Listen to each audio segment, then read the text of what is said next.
like this one, huh? You like this car. I would never You buy. like talk tough when you talk about this car. I would never buy a car like this. Ooh. But I'd like to rent one for a weekend, Ed Wallace. Yeah, so say you, Tim.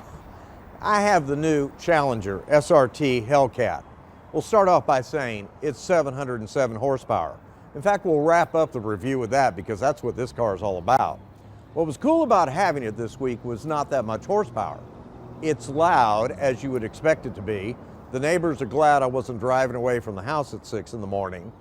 But we hear all the time that kids under 30 couldn't care less about cars. There's only one insignia on this that shows it's a Challenger Hellcat, and that's it right there. Yet all week long, every male between the age of 18 and 30 ran up to this car and they knew exactly what it was. Let's start with the Challenger. When it came out, we reviewed it. It came out with the same time as a remodeled Ford Mustang, best Mustang in forever.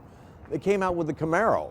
And where the Camaro was the prettiest and the Mustang was the most nimble driving around town and very, very comfortable, in terms of road cruiser, it's been the Challenger since day one. Now we've already brought the Scat Cat over here, and that's like 500 horsepower. But this monster here, according to all the stats and the testing, it will go 0 to 60 in 3.7 seconds and a top speed of 204 miles an hour. Only slightly higher than the interstates, obviously, out in West Texas. Let's look at the interior quickly because I do need to make mention of the navigation systems going into Chrysler products. It wasn't but a year ago I was complaining they were the worst of the worst. Now we have much bigger screens on the interior, and when the navigation is up, it may be only second to what Nissan puts in their vehicles. Now, I want everybody to know, because it's a 707 horsepower Dodge Challenger, dealers have already got pre-orders on maybe most of them for the year. But if you buy one, you get this red key here, and the red key allows you to start up the engine with 707 horsepower. But let's say your 16-year-old son wants to borrow your car to go to the high school prom. You would be worried about him, right?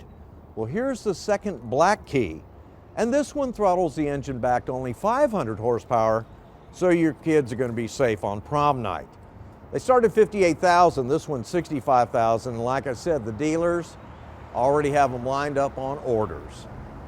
Fools and their money, as they say. With that, have a good weekend. Thanks, You Ed. too. Okay, so I was begging